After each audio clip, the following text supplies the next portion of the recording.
Hello and welcome back to the stars, everybody. Today we're going to be taking a look at the Pacifier Shotgun and going over all the pros and cons to it and if you should use it. Pacifier is probably one of the first shotguns that you're going to get. Not necessarily the first shotgun, that's probably going to be the double barrel, but this one does appear fairly early on into the game. This one is a semi-automatic shotgun that has a pump action to actually load it, and it loads a little bit strange. It definitely reminds me of like a spaz shotgun. And I always call this thing the space spaz, at least in terms of function. It doesn't quite look like one, but it does remind me of one. So this is one of two of the shotguns that fires the 15x25 shotgun shell. This one and the breach are the only two that fire that, so it doesn't have very much competition, as well as the breach isn't super early on, although you can buy some of the unique breaches, or at least one of the unique breaches like right at the very start. So if you want to do that, you can. For base stats, the Pacifier does 59 damage per shot, which is pretty decent damage at the start. This one can go all the way up to advanced, so that's really good. This one holds 7 shots in it by default. However, this one is affected by magazines, and those magazines are pretty easy to find. The shotgun that I have, I think in any of these clips, is holding 15 shots into it, and that's not because I have an extended mag on this or because it has an extended mag bonus effect. It's just because I found so many magazines for it. So that is definitely a pro to this particular weapon and every weapon that is a Combatech weapon. This one has a 20 round rate of fire, which is pretty good for a shotgun. It's fairly fast. You can do follow-up shots pretty quick with it. It has 20 meters of range, which is the same as most of the handguns, so that's great. It has low accuracy like most of the shotguns, however, accuracy with shotguns is a little bit weird. They're pretty accurate at close to medium range, and I think this is total pellet accuracy, or maybe it's total pellet spread as to what's related to accuracy, so that heavily depends, especially if you want to load this with like slugs. We'll talk about that when we go to modded. And this one doesn't weigh too very much at 2.75, so not super heavy, especially compared to other guns, other full-size shotguns. For the pros of this weapon, it does do pretty high damage per shot. That is nice. Most shotguns tend to do this. It also does really high damage per second because you can do this with fast follow-up shots. It's got decent sights on it, it's got a pretty decent reload speed, and it can have a larger magazine just thanks to magazines, which is great. This is also a pretty common weapon, so finding rare versions of the Pacifier is not super difficult. It's not one of the most common weapons that you're going to be finding around, but it's not one of the most rare weapons in the game either. Cons to this are really just its ammo, besides other just normal shotgun cons, where it doesn't have super long range unless you want to put slugs into this, but that's for a modded version, not for the regular version, or if you find one with slugs or flechettes or something in it. But other than the normal shotgun stuff, it's really just ammo. Ammo can be kind of hard to find for this early on. Merchants sometimes sell this, and it's kind of expensive. They usually don't have a whole ton of it. But if you can get a decent amount of it, then it can be quite good. That's really like the major con to the Pacifier. With the base Pacifier in my recent shotgun tier list, I believe I put this into B tier, and I would probably put the base Pacifier into B tier. It's an above average gun that does well at everything. I guess it would go up a tier if you're just fighting at close range only. If you're only using it inside buildings, then yeah, it gets even better as you would kind of expect shotguns, but it does have some downside. Some of the other shotguns can kind of outcompete it in one area or another. So definitely an above average weapon that does most of the jobs that you would want it to extremely well. Let's talk about a modded version and what I would recommend. So for mods, we have a couple options here. The very first one is our laser, and this is going to sound like a lot of our laser ones. Put the recon laser on there because it's the best one. If you don't have that, put the laser sight on, and if you don't have that, then no laser. This just gives a little bit more accuracy, which isn't that big of a deal for a shotgun, but it is an extra buff, so if you can, you might as well throw it on. For optics, you either have iron sights or reflex sight. This one's totally personal preference. I do like the reflex sight on the shotgun, so I will put it on there, or at least I have it on a couple of my shotguns that I've had unique effects on.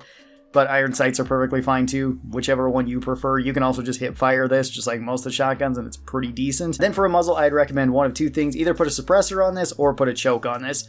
Suppressor can get you extra damage if you're going with the stealth perk, and you can also just use it in a stealth roll, and suppress shotguns are really awesome. That's not really relevant to this, but it's just a fact. And the choke gives you longer range. For this shotgun, I do like using it for range, at least the one that I have built here. But even if you didn't want to put slugs in it like I've got, you could also just have the choke on there to have a tighter spread and a little bit longer range. I think it's a pretty good option for any of the shotguns and really any of the ammo types. For a grip, I would just recommend that you put the tactical grip on. This, weirdly enough, reduces weight, even though it adds an entire stock onto the weapon. I don't know why that is, but it also just makes it so you can ADS faster too, and it gives you better stability. So it's all around a bonus. It's very strange that adding a stock to this weapon actually reduces its weight. I don't know how that works out, but alright. For magazines or just ammunition, you actually have a lot of different types for this particular weapon, and I'd recommend one of like 4 of these depending on which one you like. Try them all out and see which one you enjoy. Slugs are the ones that I went with, and slugs get you the most amount of damage into a single, well, shot, as well as it also gives you the longest effective range. This is really good against armored enemies. It makes it so the shotgun can be used kind of as a sniper weapon. If you put a suppressor on this, it can definitely work as a sniper weapon. It may not be the best sniper shotgun, but it is pretty decent.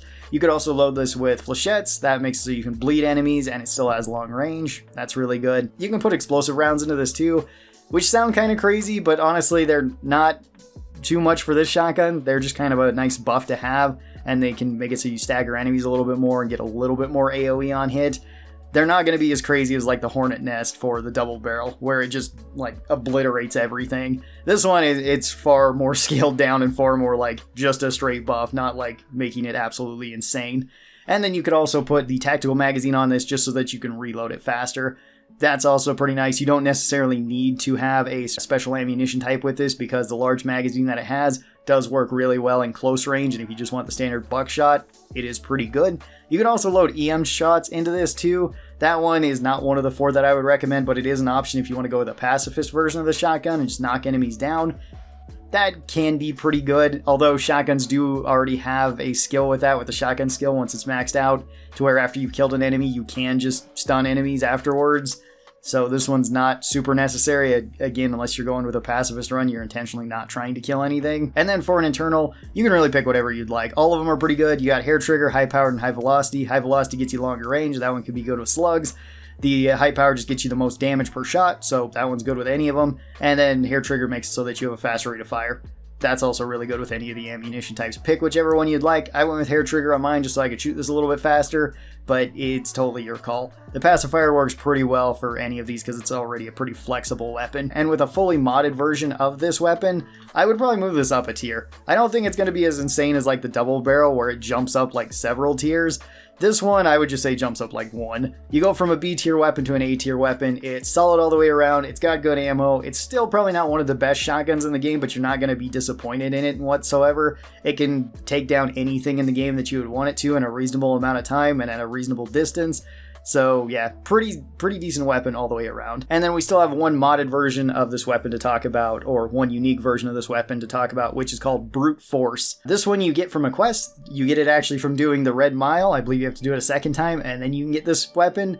And this is kind of a interesting weapon because it does have a unique effect and it has some mods. For mods, it has laser sight, which is nice, muzzle brake, which is also nice. It's better than nothing to have on this weapon. Tactical stock, we already talked about why that's good and why it's also weird. Then we have the tactical magazine, very good choice, and high powered. All of these are actually really good choices for this weapon and would make it just a straight upgrade to a regular pacifier, which would be nice. The unique effect it has though is bashing.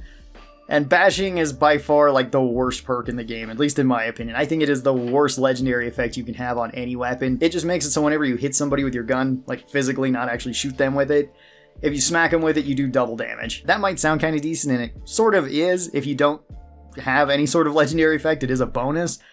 But it's just such a low amount of damage that you're already doing with the bash. Hitting them for double damage probably doesn't matter. If you could kill something with that, you would have killed it with anything, so that doesn't really help you.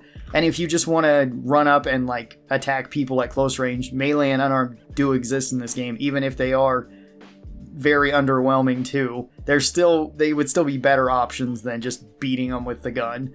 So it doesn't really help all that much. A cool name and a cool gun, and if you get it early on, which you certainly can if you do like the Ranger's Quest, you can grab this pretty early on and not have any trouble because the Red Mile is not very difficult to actually go through. So to answer the question, should you use the Pacifier Shotgun? I would say yeah, it's pretty good. If you like shotguns, then absolutely. If you have extra shotgun shells laying around, then sure. If you want a pretty good semi-automatic shotgun that's going to be useful at close and medium range, this is a pretty decent option, unless you wanted to go with the Breach and just forego this one because it takes the same ammo, because that's the only other weapon that it's competing with. And for any sort of close range role, then shotguns tend to be like the best option in this game. Assuming you don't have them loaded with like the Hornet's Nest and you blow yourself up with them. But aside from that, they are very, very good. Tell me your thoughts on the pacifier down in the comments below. Where would you put it on the tier list and how are you liking it? Thank you guys so very much for watching this as always. I really do appreciate it. I hope you guys have a great rest of your day and I will talk to you next time. Bye-bye everyone.